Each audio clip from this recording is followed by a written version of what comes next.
Today we're going to look at some of the basic things that you can do with Azure. So first of all, you need a subscription, which we're not going to walk you through that part. We have a free subscription here, and I'm pretty sure everyone can follow the online sign-up options.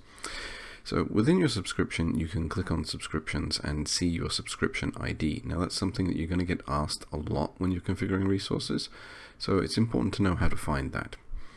The other way to find it is to find it right after you log in. So as an example, if we're logging in here, not just using the subscription on the web page, but logging in using the PowerShell module.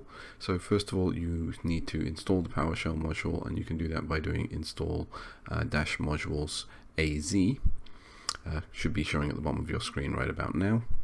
And the other part is you can then connect the instance using the PowerShell modules. So there's actually two options. You can use the connect-azaccount, or you can use the login-az-account.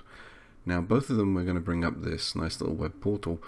Now there is the option to sign in using managed service accounts, or principal names in this case, but you can't autofill in terms of use the dash credentials to do this, and one of the reasons for this is because it's now been discontinued as a feature. Once you have logged in though, you will see your tenant and subscription ID. If you missed it for any reason, or you're a couple of commands later and you need to remember what your subscription and tenant ID is, you can simply use the get-az subscription, and you'll get a list of ones that your account has access to.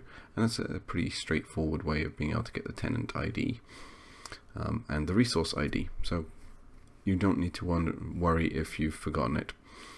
Now, as an example, that's not the only one. You've also got the disconnect command. So you've got basically a logout option.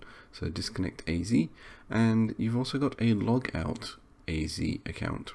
So both of these provide the same functionality in terms of they disconnect you from Azure, and it's important to remember to do that obviously when you're finishing your session.